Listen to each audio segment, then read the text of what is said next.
You're listening to the We Are Libertarians Podcast Network. Find all of our shows at wearelibertarians.com.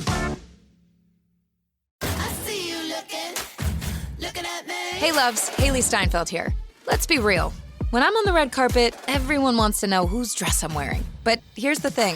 We're so focused on those details, we're missing something that's actually way more important. Breast health. It's wild. Breasts get so much attention, but they're still so ignored when it matters most. Don't know what I'm talking about? Tune in on February 9th and visit yourattentionplease.com. That's yourattentionplease.com. See you then. Good day and welcome to We Are Libertarians Daily. I am your host, Rhinehold, and today I'll be talking to you a little bit about filibuster and cloture and what it means to the Senate. So I'm going to try and make this not as boring as this could be, but I did want to get into some of the issues that I've noticed surrounding filibusters and cloture and some of the misnomers or the myths about it. One of the main ones is that the Senate was always meant to have the filibuster power within it, that there was always supposed to be unlimited debate, and that's the way the founders set it up. It's not necessarily the truth. I believed in this one too for a long time. So originally, the Senate and the House both had similar rules surrounding the end of debate. So the idea of being able to call the question or end debate is kind of standard within most parliamentary systems like Robert's rules and that sort of thing. So this prevents people from trying to continue talking about a topic in order for it to never get voted on. Some see this as dilatory. Some see it as a proper use of the rules in order to get your point across. So that was always part of the rules of the Senate when it first started. Now, in 1805, the president of the Senate, the vice president at the time, Aaron Burr, chided the Senate for having too many rules. And he did this on his way kind of out the door as his last act. But he really put it into their heads that they had a lot of rules they didn't need, a lot of rules that did the same thing, and there was a lot of confusion because of it. One of the ones he talked about was calling the question, and he felt that that was already handled in another area of the rules, and it was duplicitous, and it should just be removed. So they took him up on that. They said, "Hey, let's take a look at it. We agree there's too many rules." They decided to start eliminating some of the rules, and in doing so, they actually created the atmosphere for the filibuster to begin. They didn't know this yet. They didn't realize it, but the potential at that point, from that moment on, was that filibuster could exist in the U.S. Senate. Now, for the first several decades after this rule change had been put into place and the filibuster was suddenly a possibility, not a lot of people noticed it, and even fewer people really cared at that point because there was not a lot of polarization going on. There was some, but just not a lot. There weren't a lot of issues that the Congress at that time and the Senate specifically were even dealing with because at the time we still believed in a very limited central government. So there weren't a lot of bills and laws and things like that were being debated within the Congress at the time that would have brought forth the idea of the filibuster. Now, as we approach more into the rapid polarization of the country leading up to the Civil War, we start to see a little bit of a change in this. We see that the filibuster starts to get used a little bit. Now, after the Civil War, in the 1880s or so, people starting to really take hold of using the filibuster. A lot of this was over the fallout of the Civil War, how we were going to deal with, the southern states, bringing them back in, Reconstruction, etc. So there's a lot of polarization at that point going forward. So the filibuster started becoming used more and more and more. And the problem with the filibuster wasn't just that the issues that they were talking about, the bill before them, wouldn't get voted on because we would just continue talking about it and talking about it. But during that time also, you can't bring any other business to the floor. So things were getting pushed back so far and things weren't getting dealt with because people would have these fights over specific bills that were very contentious. And the minority was using this tool to impose its will on the majority as much as it could. In fact, it was so bad that there were a lot of calls for the filibuster to be curtailed or eliminated completely. All right. So this kind of blows a hole in the notion that the filibuster is this long-term tradition within the Senate, that it's always been there. It was designed to be there to create the Senate to be the deliberative body. Now, I think that's a good way to look at the Senate. I think that's what the Senate should be there for, but it's not historically been the reason for the filibuster or the nature of the Senate. So this continued to keep getting worse and worse throughout the latter half of the 1800s, early part of the 1900s, to where finally Woodrow Wilson is elected president. Now, Woodrow Wilson believed himself to be a great scholar on the Senate. He did a dissertation on it. He wanted to change how the Senate worked and how it functioned. And he initially gets some success. He starts getting some of his initiatives passed through the Senate. Everything seems to be going well for the first year and a half. And then the new Senate gets seated, and they start going back to their ways of filibustering many things. What really kind of changed the nature of the game was that they filibustered a plan that Woodrow Wilson had to secretly arm merchant ships during World War I, right? Because he thought this was a big deal with national defense, and he made a big stink of it. I mean, it got really popular, became a notorious scandal at the time, and senators were actually being burned in effigy over this, right? How dare these senators defeat our ability to defend ourselves from German U-boats in World War I. In fact, it riled President Wilson up so much that he actually backtracked on something he had written originally. In his dissertation, detailing how he was going to be the legislator in chief, he wrote that it is the proper duty of a representative body to look diligently into every affair of government and talk much about what it sees. Right, so that was part of his dissertation. Unfortunately, in March of 1917, as the Congress expired without completing much of its work, including the arming of merchant ships for defense, Wilson called them out. And what he stated was, the Senate of the United States is the only legislative body in the world which cannot act when its majority is ready for action. A little group of willful men, representing no opinion but their own, have rendered the great government of the United States helpless and contemptible. Right. So, as I stated, this turned into a national fervor. The senators are being burned in effigy, so they needed to do something about this. They determined to have a special session called after this statement. It was 4 days later, and figure out what they were going to do about solving this filibuster issue. And they determined that they were going to do what is referred to as cloture. Now, cloture is a French term, which is where the idea of cloture came from. It was from the French Senate. Just a few years earlier than the British Parliament picked it up and started using it as well. So this is something that the United States decided that they needed to try and implement.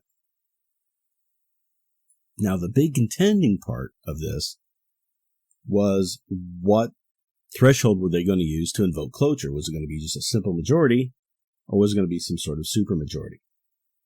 And so as they're adopting this rule, which they call Rule 22, and it's still Rule 22 in the Senate, they had a bipartisan committee that was formed to kind of debate this. 5 of the 6 Democrats supported a simple majority, one Republican supported a supermajority and one Republican preferred no rule. So negotiators cut a deal that the cloture would require 2/3 of senators voting. And opponents promised not to block or weaken the proposal. Supporters promised to drop their own proposal for a simple majority, and a proposal which over 40 senators supported that simple majority vote. So they decided to go with the supermajority of 2/3 votes, right? And that was 2/3 of senators voting. So if you were present or you weren't there or you abstained, that didn't count into the total, so it could change the threshold of the original cloture. And this cloture rule was adopted 76-3 by the Senate.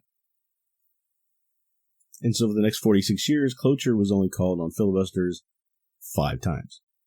Now, there's some intervening stories in the middle of there. So about 8 years after the cloture was put in place, a lot of new vice presidents came in and basically told the Senate that, hey, I don't really know a lot about the parliamentary rules, kind of just suffer with me as I figure it out, and we'll work this out and we'll get better at it. But that didn't happen in 1925. That was Charles Dawes, Vice President Charles Dawes, a conservative Republican. He unleashed a blistering attack on a small group of progressive Republican senators who had filibustered legislation at the end of the previous session. So this is 8 years after we have the cloture rule, which allowed 2/3 of senators present and voting to take steps to end the debate in a particular measure. The existing 2/3 rule, he thundered, at times enables senators to consume in oratory those last precious minutes of a session needed for momentous decisions, thereby placing the great power in the hands of the few senators.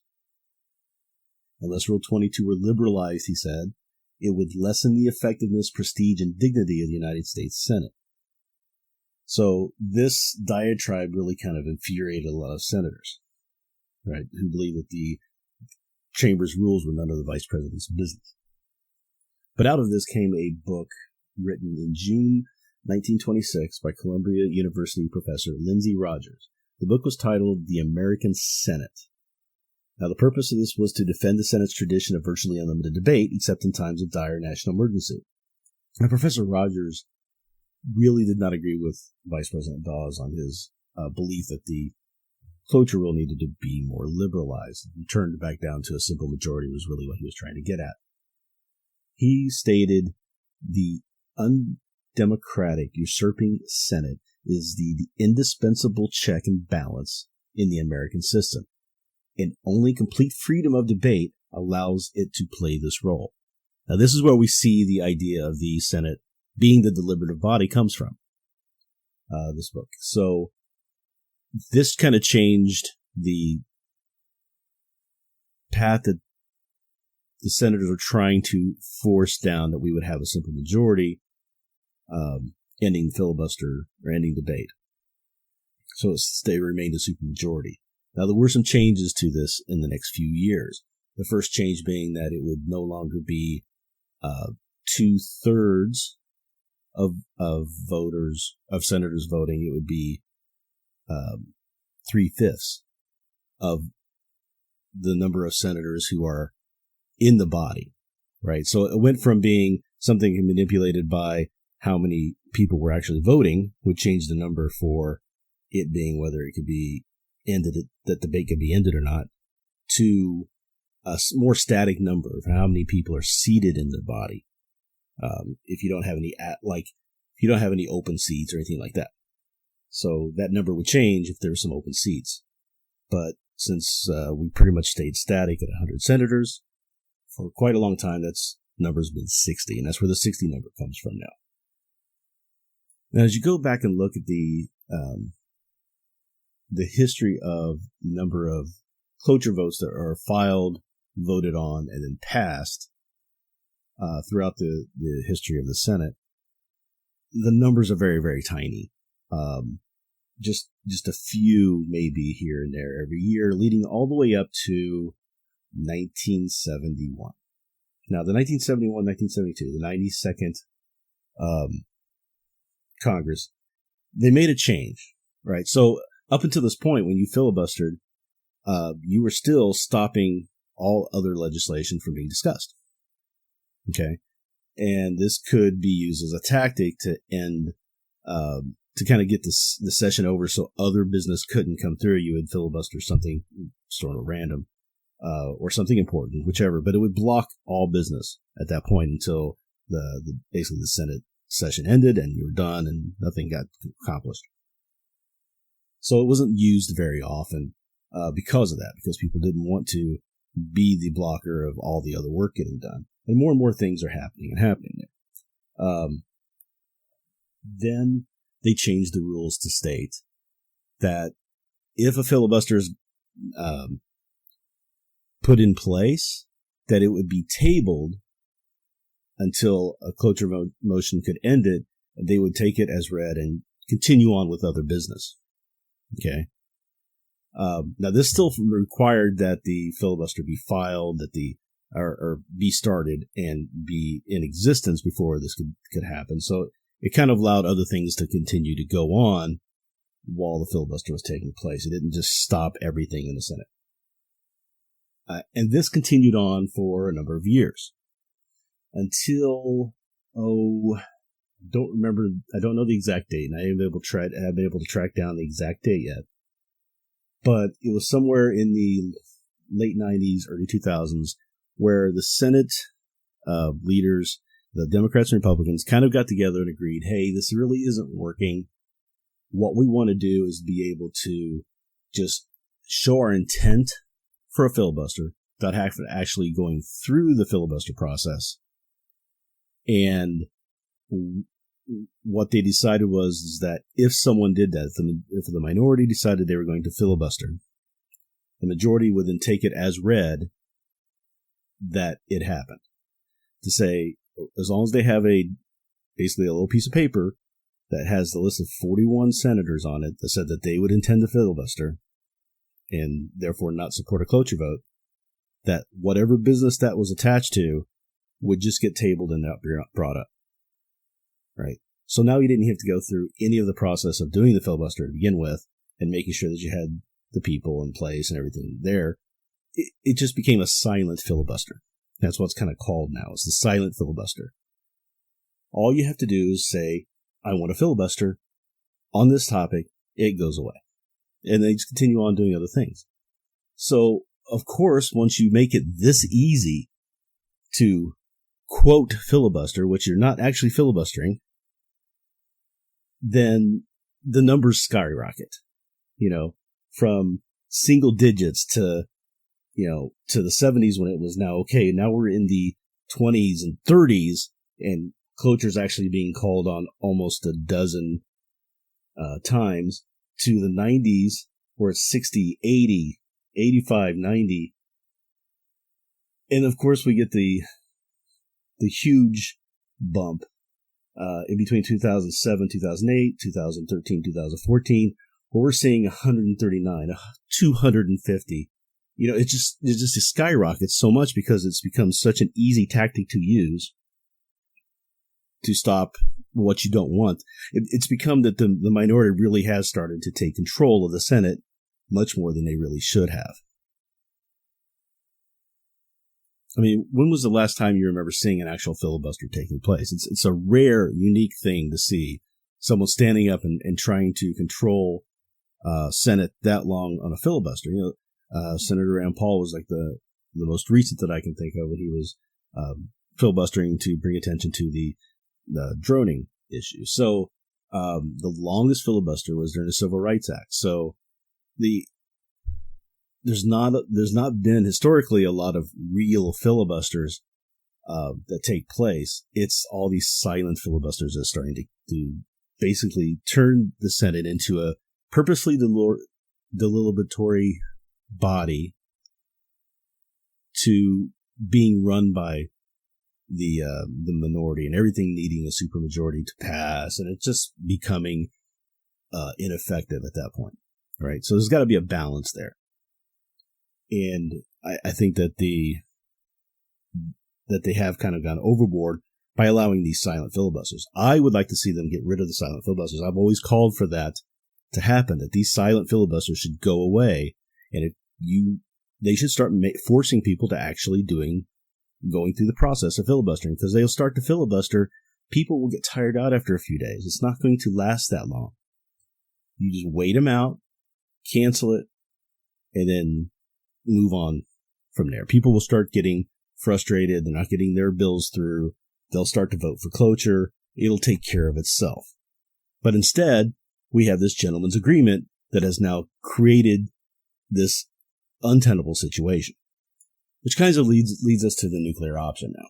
So President Obama wanted to get all of these judges into office because they needed to appoint them, and the Republicans were being very, very, very blocking of that. So they wouldn't let any of these judges come through for nomination. They would just filibuster them all. That's the large number of the filibusters in that time frame were from that reason. So that's why in 2013, Harry Reid invoked the nuclear option, as it was called, to change the rules so that only a simple majority was necessary to end debate on nominations for the judges and everything at that level, the federal judges and other appointees, but not touch the Supreme Court nominations. There was still a belief at that time that somebody going on the Supreme Court really needed to have a supermajority support before they were put on that position. Any other position, federal judge, that sort of thing, that can all, somebody's not acting right, they could change that, they get fired, that sort of thing. This was an appointment for life, so that belief that the Supreme Court should still be at 60 votes in order to pass still held. And then we get into Merrick Garland and the end of Obama's term. So there was an opening in the Supreme Court. Merrick Garland was placed on the consideration block, and the Republicans prevented him from getting being brought up for nomination because they hoped that they could win the next presidential election, and if they did, then they would be able to get a president to put a nomination forward that would be more to their liking. And it worked for them. They were able to prevent that from happening. We didn't have President Trump get nominated or win the election, and he nominates, Gorsuch. Now Gorsuch is now being nominated.